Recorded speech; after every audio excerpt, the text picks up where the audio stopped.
Assalamualaikum warahmatullahi wabarakatuh.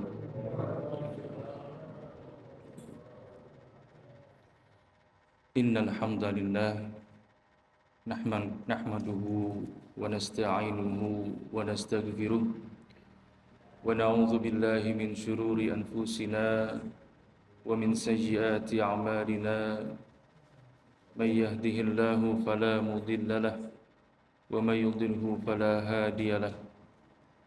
Ashhadu an la ilaha illallah وأشهد أن سيدنا محمدا عبده ورسوله لا نبي بعده. اللهم صل وسلم على سيدنا محمد وعلى آله وصحبه أجمعين أما بعد. Yang kami hormati dan kami muliakan segenap alim ulama, para guru, para asatidz, para masyayikh, ketua DKM Masjid Jami Al-Hikmah, Bapak Ustadz Muhammad Abduh, mudah-mudahan senantiasa diberikan kesehatan oleh Allah Subhanahu wa taala. Segenap pengurus DKM, Bapak Hashim, dan juga para tokoh masyarakat yang hadir, Bapak Ibu, saudara-saudara. Mudah-mudahan hadirnya kita di majelis ini membuat kita senantiasa mendapatkan rahmat dan ampunan dari Allah Subhanahu wa taala. Alhamdulillah, kita bersyukur kepada Allah Subhanahu wa taala. Kita bersalawat kepada Rasulullah sallallahu alaihi wasallam. Mudah-mudahan segenap amal ibadah yang kita laksanakan, terutama di bulan Ramadan yang telah lalu, diterima oleh Allah Subhanahu wa taala, dan mudah-mudahan kita termasuk ke dalam umat Nabi Muhammad sallallahu alaihi wasallam yang nanti di hari kiamat mendapatkan syafaat dari baginda Rasulullah sallallahu alaihi wasallam. Amin ya Allah ya rabbal alamin. Bapak Ibu, bagaimana kabarnya? Sehat? Alhamdulillah ya. Karena masih di bulan Syawal, kami mengucapkan taqabbalallahu minna wa minkum, taqabbal ya karim. Mohon maaf lahir dan batin apabila selama kajian kami ada kata-kata atau sikap yang kurang berkenan.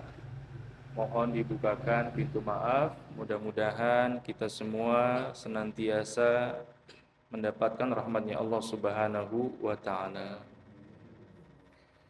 Baik, Bapak Ibu, saudara-saudara hadirin, kita lanjutkan ngaji kitab Riyadhus Shalihin yang ditulis oleh Al-Imam Nawawi. Terakhir kita sudah bahas tentang fadilah salat berjamaah, maka insyaallah kita akan lanjut ke bab selanjutnya, yaitu babul hathi ala huduril jamaati fi subhi wal isya'i. Bab tentang dorongan motivasi untuk hadir salat subuh dan isya berjamaah. Ya, jadi ada bab khusus. Kalau kemarin kita bahas tentang secara umum fadilahnya atau keutamaannya salat berjamaah, maka dalam bab ini ya Imam Nawawi mengkhususkan babnya karena memang ada fadilah-fadilah istimewa tersendiri tentang pahala atau keutamaan salat subuh dan salat isya berjamaah. Ya. Karena kata para ulama memang di antara salat berjamaah yang paling susah untuk kita hadir, yang paling banyak tantangannya adalah salat subuh. Karena sholat subuh itu kita harus meninggalkan salah satu kenikmatan dunia, yaitu nikmatnya tidur. Ya. Kalau orang makan bisa kenyang, nonton TV nggak semua suka, tapi kalau tidur semua suka. Karena tidur itu luar biasa, memang nikmat Allah yang luar biasa. Tidur lupa utang, ya. Lagi tidur lagi sakit, ya lupa sakitnya dan sebagainya. Ya.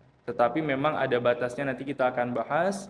Ya, nah salah satu bukti kecintaan kita, keimanan kita kepada Allah Subhanahu wa taala, kita rela meninggalkan nikmatnya tidur ya untuk hadir salat subuh berjamaah di masjid. Nah, ini merupakan salah satu hal yang luar biasa yang membuktikan keimanan kita kepada Allah Subhanahu wa taala.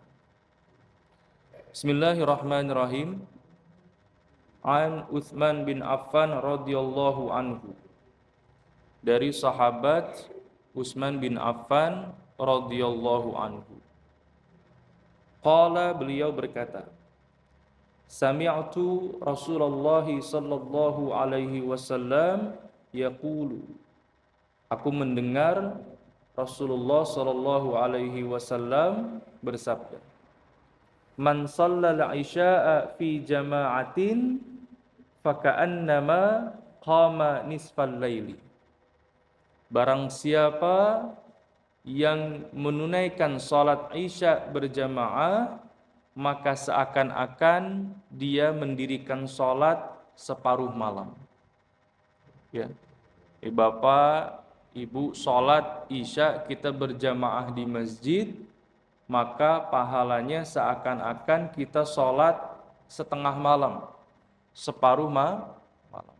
Luar biasa. Wa man shallas subha fi jama'atin, dan barang siapa yang salat subuh berjamaah, faka'annama shallal laila kullahu, maka seakan-akan pahalanya dia salat sepanjang malam. Ya. Rawahu Muslim, hadis riwayat Muslim. Ya. Jadi luar biasa pahalanya. Kita salat isya berjamaah, ya, mendapatkan pahala sholat separuh malam. Sholat subuh berjamaah, maka pahalanya seakan-akan kita sholat sepanjang malam. Ya. Jadi ini ajaran Nabi Shallallahu Alaihi Wasallam. Maksudnya, ya, hikmahnya adalah kita tidak perlu melakukan sesuatu yang tidak ada manfaatnya pada malam hari. Begadang, main kartu, main karambol, ya. Kadang ada orang-orang kalau nongkrong malam-malam main catur sampai jam 12. Ya. Maka sunnahnya itu yang dilakukan Nabi Shallallahu Alaihi Wasallam untuk kita ikuti. Kalau tidak ada sesuatu yang penting, kalau tidak ada sesuatu yang mendesak, habis sholat isya bagusnya tidur. Kalau nggak ada yang penting, ya. Tapi kalau ada sesuatu yang penting, urgen, harus ke rumah sakit, berobat, ya, atau ada pekerjaan yang mendesak, silahkan kerjakan, tapi secukupnya. Jadi malam itu memang waktunya kita untuk beristirahat. Ada seorang sahabat bilang kepada Nabi, Ya Rasulullah, aku bisa sholat sepanjang malam. Ya. Aku bisa berpuasa nggak buka-buka. Aku bisa tidak menikah. Kata Nabi SAW, aku manusia yang mulia di antara kalian. Ya. Tapi malam aku tidur, kata Nabi. Tapi aku berpuasa kemudian berbuka dan aku menikah. Artinya memang ketika Allah memberikan perintah kepada kita, itu sudah diukur porsinya buat kebaikan kita. Ya. Jadi ini kalau bisa, ya, kita mengikuti sunnah Nabi Shallallahu Alaihi Wasallam. Habis sholat isya, ya, kalau misalnya nggak ada kegiatan yang penting, udah jam 8:30, jam 9 tidur. Ya, nanti bangun-bangun lagi jam berapa? Jam 3 bangun, silakan. Jam 3, jam setengah 4 bangun, mandi, sholat tahajud, ya.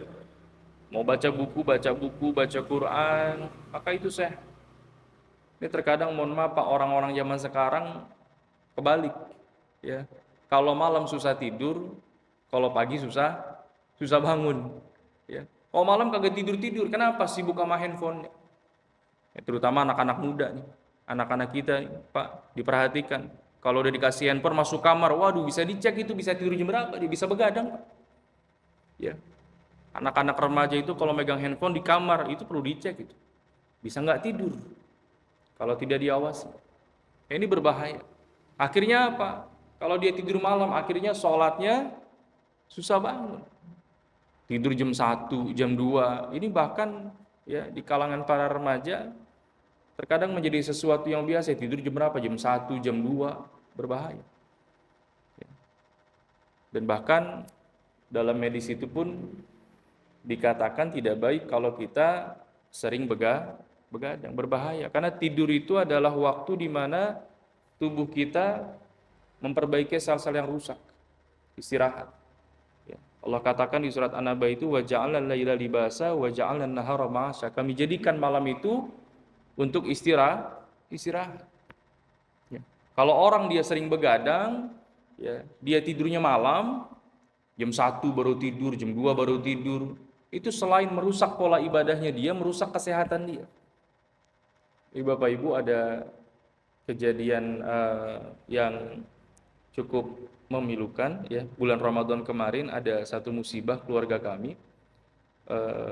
Pamannya istri saya itu meninggal di usia yang cukup muda, Ustaz, 37 tahun meninggal, ya. Karena sakit, dia itu awalnya gejalanya stroke ringan, kemudian dibawa ke rumah sakit, di otaknya katanya ada penyumbatan, ya, kemudian larinya macam-macam ke jantung dan sebagainya. Usianya baru 37 tahun. Ya, qadarullah. Memang takdir Allah, cuma hikmahnya atau pelajaran yang bisa kita ambil, kebiasaan almarhum itu beliau, satu, merokoknya kuat, kedua, begadang, sering begadang. Jadi pola hidupnya tidak sehat, nggak pernah olahraga, sering begadang. Ya, sehingga sel-sel tubuh yang rusak itu tidak bisa memperbaiki dirinya dan kemudian numpuk di usia yang sangat muda, 37 tahun meninggal. Ya, makanya hati-hati. Anak-anak kita perhatikan yang punya kebiasaan tidur malam, ya, jam 9, jam 10, paling lama jam 11 tidur. Ya. Bahkan salah satu murabi mentor kami itu bilang, kalau cari pesantren buat anak, ya, karena saya punya anak masih kelas 3 sekarang gitu. Mungkin kelas 4, kelas 5 kita cari pesantren. Kalau cari pesantren buat anak, kalau perlu Bapak tidur di pesantrennya. Kenapa? Coba lihat, di malam ada kegiatan atau enggak. Kalau misalnya ada pesantren, jam 12 masih ngaji, jam 1 masih ngaji, nah itu berarti tidak mengikuti sunnah Rasul. Kenapa? Berbahaya buat tubuh si anak. Ya. Jadi kita ibadah yang ringan-ringan saja, ya, yang sudah Allah perintahkan saja sudah. Salat Isya berjamaah, istirahat. Bangun lagi jam 3, jam setengah 4, ya, kita bangun, kalau bisa mandi, atau kalau misalnya kita nggak bisa wudu, salat tahajud, walau cuma 2 rakaat. Walau cuma kita bacanya rakaat pertama Al-Kautsar, kedua Qulhu, ya, sebisa kita. Salat tahajud, ya, kita istirahat, baca buku, baca Quran, ya, atau dengarkan ceramah Ustadz di YouTube dan sebagainya sambil nunggu subuh. Itu sehat. Ya. Kemudian sholat subuh berjamaah, sudah dapat kita pahala sholat setengah malam, dapat juga pahala sholat sepanjang malam. Ya. Insya Allah. Ya. Makanya kalau misalnya kita diajak ngaji malam-malam, ya, lihat kemampuan kita. Ya. Jadi ada kawan waktu itu dicerita, Ustadz, saya nih kalau ngaji sama pengajian majelis saya, mengajinya malam-malam, jam 12 baru ngaji. Ya, ada anak-anak muda begitu Pak. Ya, di majelis-majelis taklim, ya nggak masalah, silakan aja. Jam 12 baru ngaji, jam 1 baru ngaji. Pertanyaannya subuhnya bangun nggak? Subuhnya susah bangunnya Ustadz. Jangan, nggak usah udah. Ya. Kalau ngaji itu membuat Anda susah bangun subuh, nggak usah, udah mendingan habis isya jam 10 tidur atau bangun sholat, cari pengajian habis maghrib atau habis subuh, banyak, atau kajian-kajian yang siang, ya, yang tidak mengganggu pola ibadah kita kepada Allah Subhanahu wa taala, ya. Yang pertama, jadi siapa yang sholat isya berjamaah seakan-akan dia sholat separuh malam, dan siapa yang sholat subuh berjamaah maka seakan-akan dia sholat sepanjang malam. Ini kasih sayang Allah kepada kita, kepada orang beriman. Ya, ibadahnya sedikit, ibadahnya singkat, pahalanya banyak.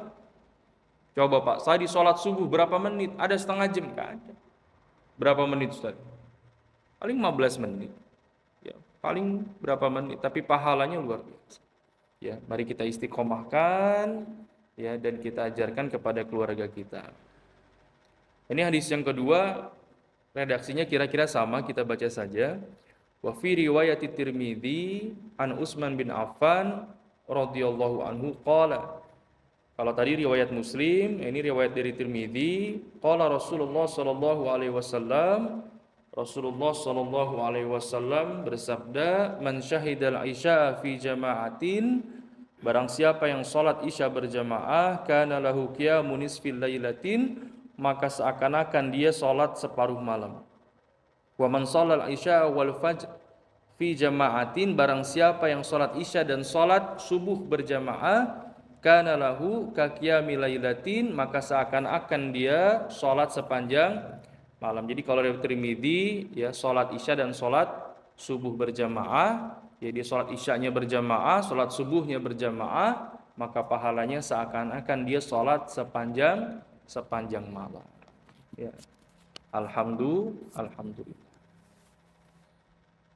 Wa an Abi Hurairah radhiyallahu anhu, dari sahabat Abu Hurairah radhiyallahu anhu, anna Rasulullah sallallahu alaihi wasallam qala, Rasulullah sallallahu alaihi wasallam bersabda, walau ya'lamuna ma fil atamati wasubhi la atauhuma walau habwan. Kata Nabi, seandainya orang-orang mengetahui pahalanya sholat subuh dan sholat isya berjamaah, maka sungguh mereka pasti akan mendatangi sholat itu walau habuan, walaupun dengan merangkak.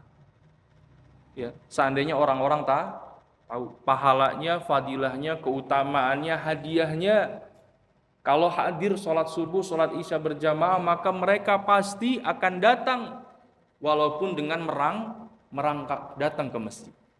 Ya.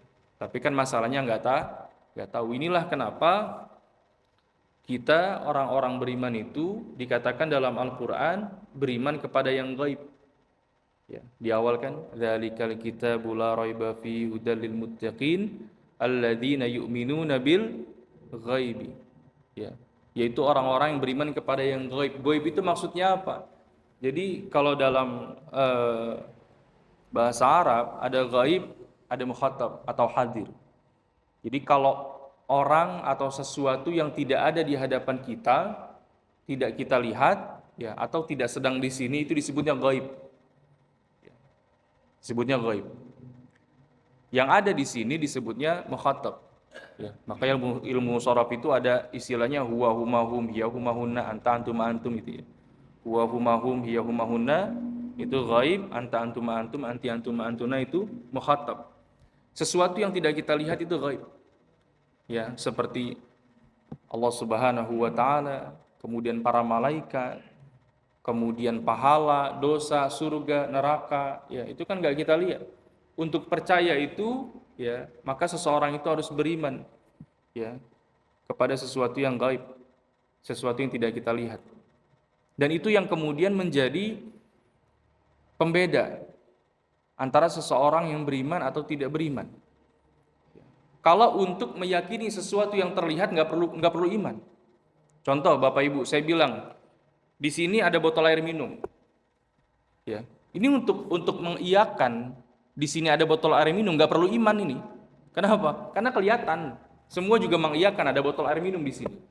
Tapi kalau saya bilang bahwa kabar dari Rasulullah SAW, apabila ada satu majelis yang di situ mengkaji Al-Quran, mengkaji ilmu Allah, maka ada malaikat yang duduk dan kemudian mendoakan orang-orang yang hadir dengan mendoakan kebaikan, memintakan ampun untuk orang-orang yang hadir di majelis itu. Dan untuk mengimani ini perlu iman. Untuk percaya ini karena nggak kelihatan malaikat itu.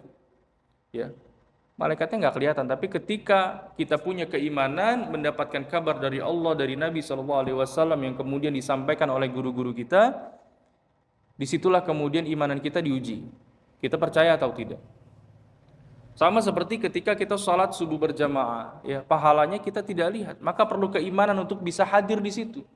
Kalau seandainya pahalanya atau hadiahnya kelihatan, kalau hadiahnya kelihatan, ini sudah tidak heran lagi kalau ramai. Bapak Ibu pernah ingat dulu pernah ada di berita itu ada satu daerah, saya lupa daerah di mana. Jadi pengurus masjidnya itu Ustadz, yang hadir sholat berjamaah dikasih duit. Ingat nggak tuh? Ada dulu beritanya. Ya, kemudian dibantah oleh almarhum Kiai Haji Mustafa Yakub. Ya, itu nggak boleh. Jadi itu DKM-nya yang hadir sholat subuh dikasih duit. Ya rame Pak. Pasti rame. Coba Ustadz Abdul besok coba dah. Ya, ini cobanya bercanda, jangan coba beneran Ustadz. Ya. Siapa yang hadir sholat subuh berjamaah di Masjid Al-Hikmah, Jalan Giring-Giring RW berapa di sini? RW 10, maka pulangnya dikasih duit 50.000. Ya, coba Ustadz Hashim.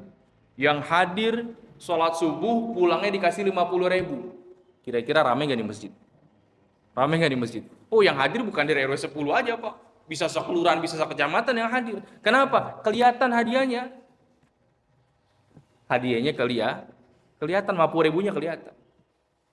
Kalau kelihatan begitu itu udah gak bicara iman lagi. Ya, semuanya bisa lihat. Tapi kalau orang yang beriman dia meyakini kabar dari Nabi SAW, ini ajaran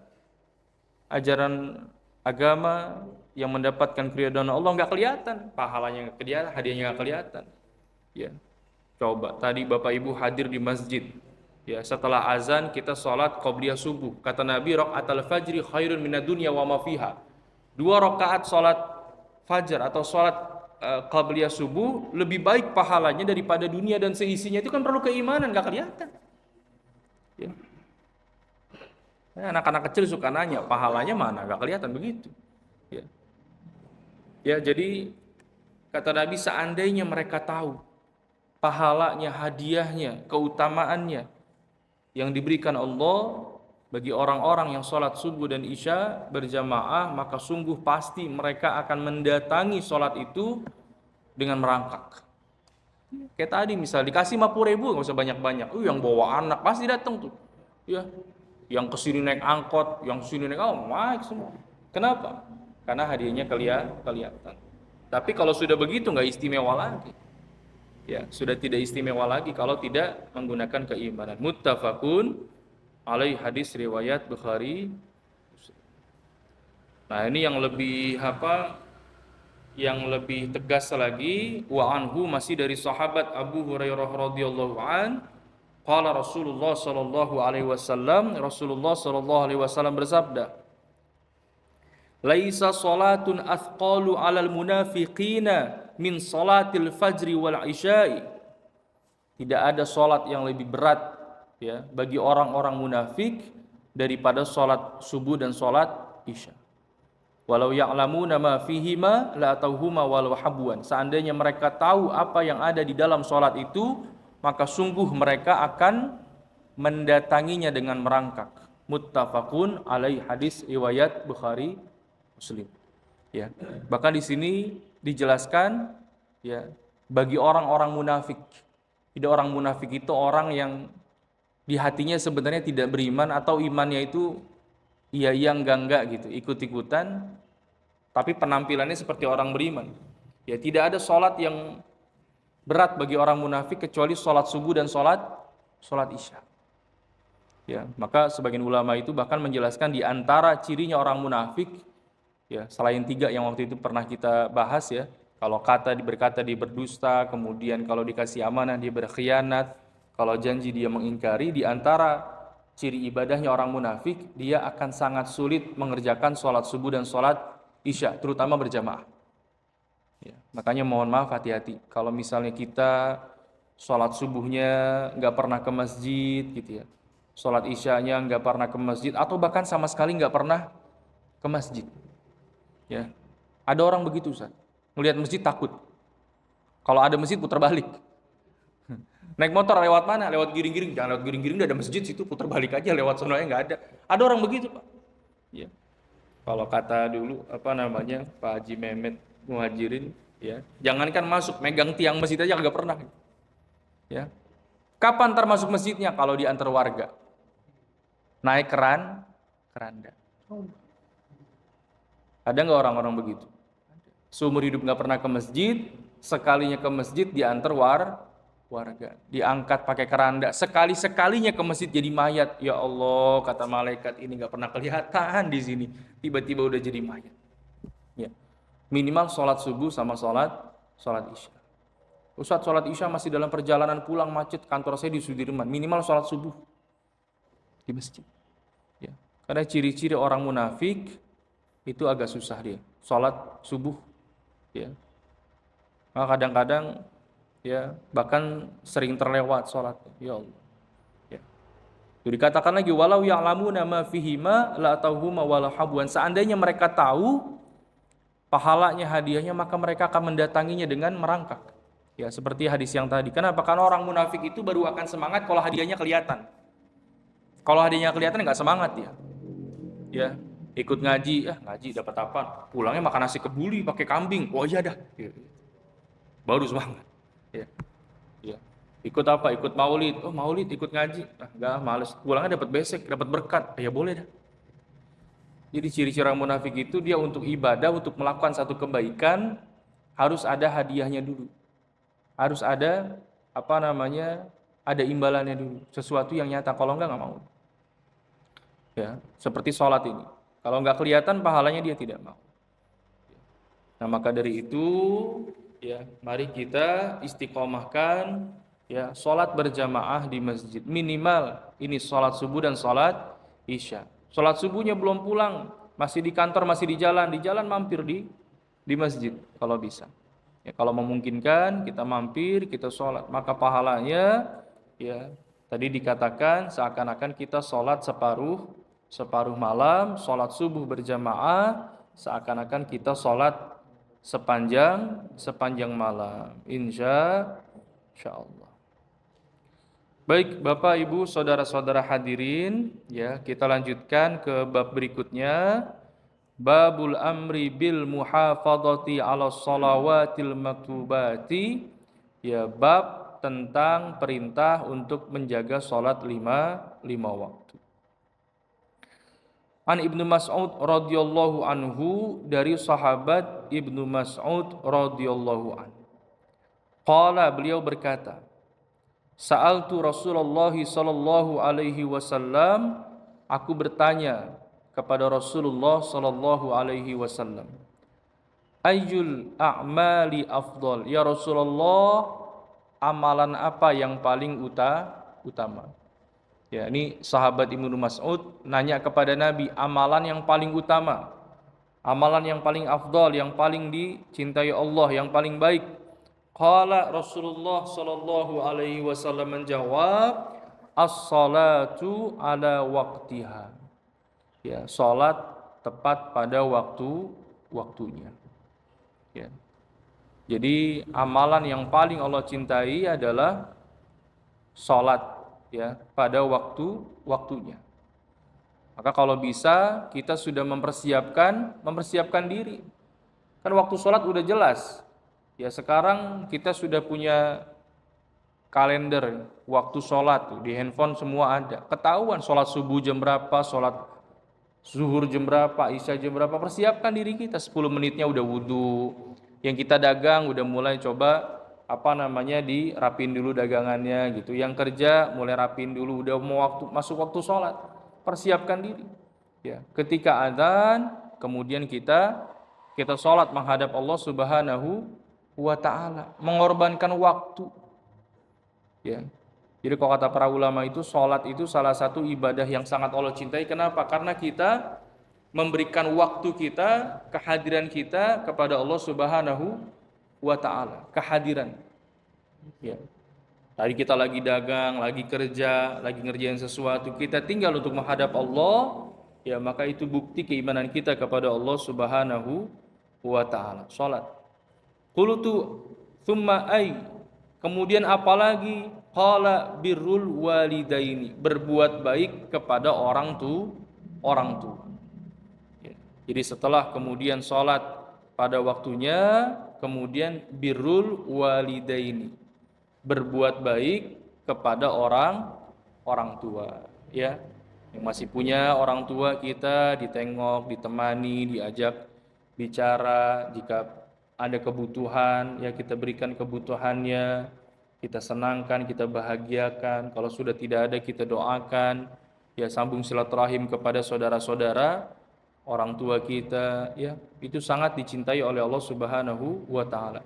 Tsumma kemudian apalagi? Qala al jihadu fi sabilillah, kemudian berjihad di jalan Allah, baik berjihad dengan harta atau maupun dengan jiwa untuk ya berjuang menegakkan kalimat Allah Subhanahu wa taala. Muttafaqun alaih, hadis riwayat Bukhari Muslim. Jadi yang pertama itu apa? Salat. Ya. Saking istimewanya salat ini Bapak Ibu, perintah salat ini pernah kita bahas waktu masalah Isra wal Mi'raj. Ya. Jadi perintah yang langsung Allah berikan kepada Nabi Muhammad sallallahu alaihi wasallam pada saat Isra wal Mi'raj, langsung diberikan perintahnya. Ya. Jadi kalau orang yang beriman, cinta kepada Allah, maka sholat ini bukan hanya sekedar menggugurkan kewajiban, tapi salah satu ya ibadah yang ditunggu-tunggu untuk kita menenangkan diri, mendekatkan diri kepada Allah, berkomunikasi, berdoa, meminta, ya. Dan banyak hal yang bisa kita minta kepada Allah Subhanahu wa taala. Wa an Ibnu Umar radhiyallahu anhuma, dari sahabat Ibnu Umar radhiyallahu anhuma, qala, beliau berkata, qala Rasulullah sallallahu alaihi wasallam, Rasulullah sallallahu alaihi wasallam bersabda, bunyal Islamu ala khamsin. Islam itu dibangun atas 5 perkara. Yang pertama, syahadati an la ilaha illallahu wa anna Muhammadan Rasulullah. Yang pertama, ini rukun Islam yang udah kita hafal. Yang pertama, bersyahadat, bersaksi bahwa tiada Tuhan selain Allah dan Nabi Muhammad adalah utusan Allah. Yang kedua apa? Wa iqamis salati, mendirikan salat, wa itaiz zakati, menunaikan zakat. Ya. Jadi kalau kita lihat di Quran itu ya perintah-perintah Allah biasanya disandingkan. Wa yaqimus salata wa yutuz zakata, dirikanlah salat, kemudian tunaikan zakat gitu ya. Wa hajjil baiti, pergi haji jika mampu, wa shaumi ramadhana, berpuasa di bulan Ramadan. Muttafaqun alaih, hadis riwayat Bukhari Muslim. Dan semua yang Allah perintahkan, semua yang menjadi rukun Islam ini memiliki kebaikan buat manusia, buat kita. Kita bersyahadat tidak ada Tuhan selain Allah. Ya. Jadi Bapak Ibu, ya, ada orang-orang yang dia tidak percaya Tuhan, ya, atau ateisme. Tapi tidak bisa dimungkiri jiwanya manusia membutuhkan kekuatan, membutuhkan ya ada kekuatan di luar dirinya yang lebih kuat. Maka ada orang-orang tidak percaya Tuhan tapi percayanya sama yang lain-lain. Akhirnya semuanya disembah. Ada pohon lah disembah, ada macam-macam. Ya, diyakini bahwa dia bisa bikin ini, bisa bikin itu, menciptakan kebaikan dan lain sebagainya. Maka bersyahadat, kita yakin bahwa tiada Tuhan selain Allah. Allah yang memberikan kita rizki, memiliki kekuatan untuk mengatur hidup kita, memberikan kebahagiaan dan lain sebagainya. Wa iqamis shalah, mendirikan salat, wa itaiz zakah, dan menunaikan zakat.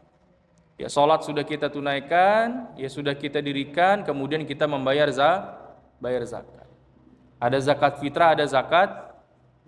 Nah, zakat fitrah Ramadan sudah kita tunaikan. Nah, zakat mal Bapak Ibu yang kadang-kadang orang jarang tunaikan. Ya. Zakat mal itu nisabnya sekitar 80 gram emas. Sekarang itu 1 gram emas sudah berapa? Ini Antam lagi naik terus Pak. Sudah terakhir itu 1,9 juta 1 gram emas. Ya.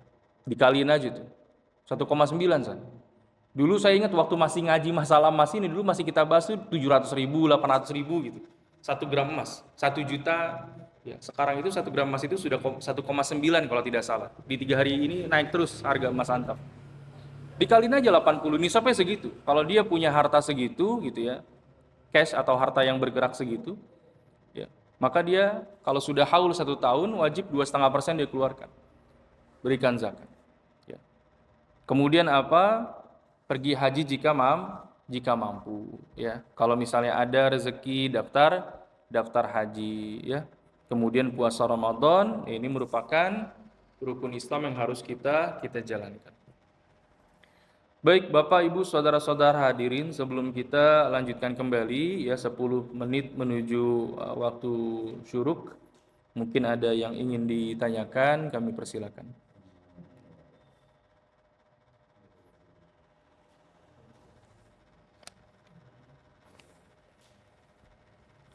Silakan kalau ada yang mau ditanyakan, kalau tidak ada kita baca satu atau dua hadis lagi ya, sehingga ya waktu kita nanti bisa selesai di waktunya.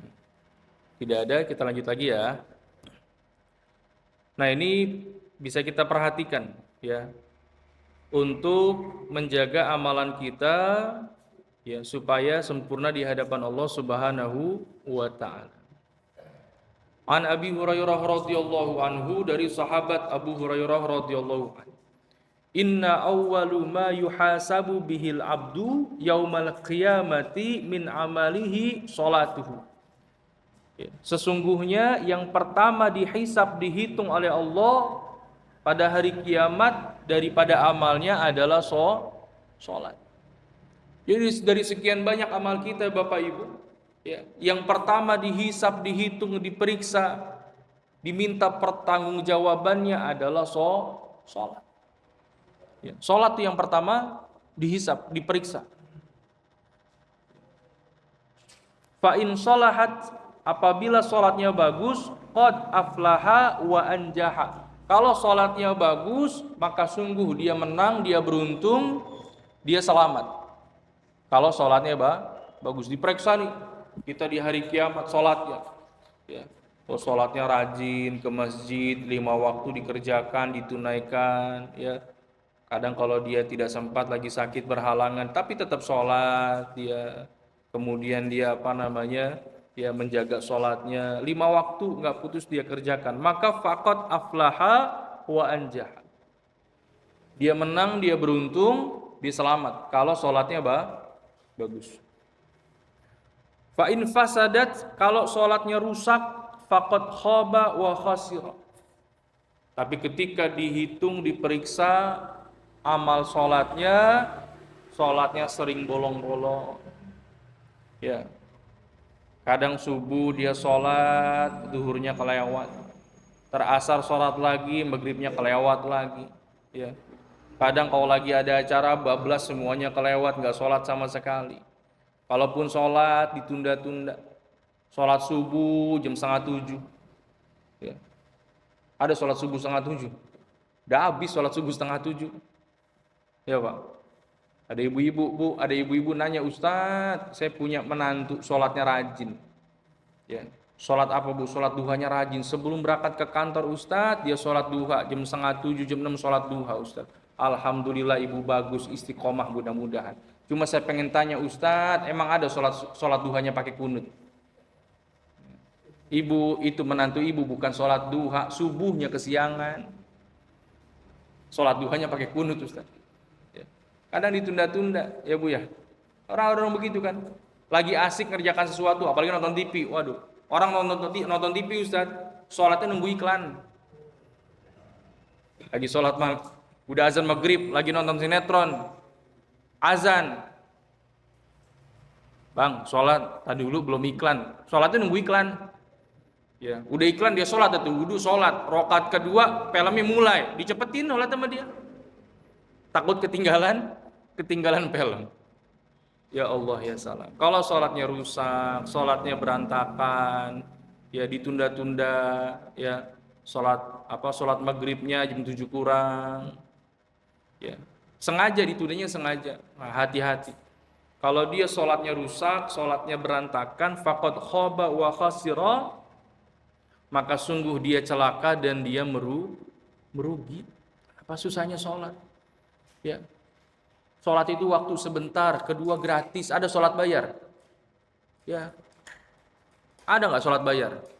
Pernah ada orang pengen masuk sini sholat, Pak, biaya masuknya 50.000, sholat di masjid nggak ada. Ya, tapi terkadang untuk melakukan sesuatu, ya, yang lain bayar. Di luar apa yang nggak bayar? Parkir aja 2.000, Indomaret, parkir 2.000. Apalagi kalau udah masuk ke mall, masuk ke Margo Pak. Oh kalau ke Margo 100.000 kagak ada artinya. Timbang duduk minum kopi aja 50.000, coba. Ya, sholat gratis. Kalau sholatnya rusak, sholatnya berantakan, maka faqad khaba wa khasira, maka dia celaka dan merugi. Ya Allah. dihisap, ini sholatnya berantakan, banyak lewatnya, banyak tundanya. Kalaupun lagi sholat, mikirnya kemana-mana. Bener sih datang sholat, cuma pikirannya nggak khusyuk. Ya, mikirnya lagi sholat, mikirin kerjaan. Ya, pagi tadi sholat subuh, Allahu Akbar, pagi ini mau jalan kemana? Mau jalan ke Merdeka apa ke Juanda? Ya, di Juanda ada tukang somai, di Merdeka ada tukang ketoprak. Pikirannya ke situ. Rokaat kedua hari ini ada dua undangan, ada kondangan di Selipi, ada kondangan di Citayam, mana duluan?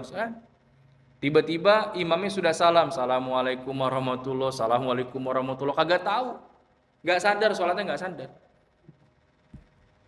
Ya, tuh kata Nabi, faqad khaba wa khasira, maka dia celaka, dia merugi.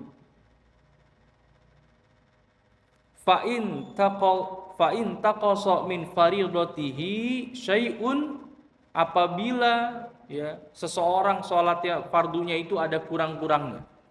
Nah, ini yang sering dijelaskan oleh para ulama, oleh guru-guru kita, kalau sholat sunnah itu bisa menambal, bukan mengganti, tapi menambal kekurangan sholat kita. Qala Rabbu Azza wa Jal, maka Allah Subhanahu wa Ta'ala berkata, Unduru hal li abdi min tatawu'in fayukammilu biha man taqasa minal faridati. Ya. Jadi kalau misalnya ada orang, Bapak Ibu, kita sudah sholat sebisa kita, semampu kita, tapi ternyata ada kurang-kurangnya. Ada mungkin kita kurang khusyuknya, ada mungkin kita ada sedikit lalai-lalainya gitu ya. Bukan ditinggalkan. Kalau tinggalkan, ya itu dalam fikih harus diqadha. Dalam fikih mazhab Syafi'i harus diqadha. Kalau misalnya dia sholatnya ada kurangnya, mungkin kita lalai waktu sholat, kurang-kurang ini, kurang itu, bacaannya mungkin ada kurang-kurangnya, maka kata Allah Subhanahu wa Ta'ala, maka lihatlah apakah dia memiliki ibadah sunnah, fayukammilu biha man taqasa minal faridati, maka sempurnakanlah amalan fardunya, wajibnya dia dengan amalan-amalan sunnah yang tadi. Nanti ada babnya, Pak. Nanti kita bahas babnya tentang sholat sunnah, sholat rawatib. Jadi kalau misalnya kita sholat ya, maka kalau bisa kita juga kerjakan sholat sunnah. Qobliyah subuh 2 rakaat ya, zuhur, qobliyah ba'diyah ya 4 rakaat kalau bisa, 4 rakaat, ba'diyahnya 4 rakaat kalau bisa, kalau enggak minimal 2 rakaat, 2 rakaat. Asar ada qobliyahnya ya, kalau bisa 4 rakaat, kalau nggak bisa 2 rakaat boleh. Maghrib ya ada ba'diyahnya, isya ada qobliyah ba'diyahnya, kalau bisa kita kerjakan. Kenapa? Karena ibadah-ibadah sunnah itu yang nanti akan menjadi penyempurna. Ya, penyempurna daripada kekurangan sholat kita, sehingga ibadah kita sempurna di hadapan Allah Subhanahu wa Ta'ala ya.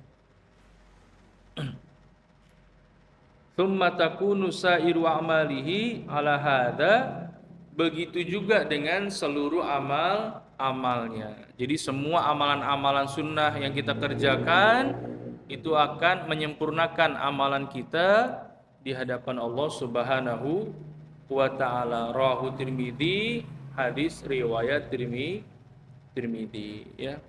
Jadi sholat jangan sampai ditinggal.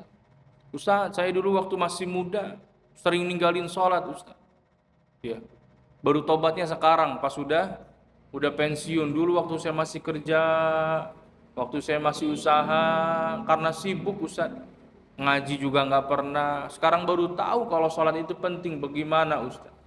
Ya, ini kata para ulama, kalau dalam mazhab Syafi'i maka ya berikhtiar atau berusaha untuk mengqadha semampunya aja.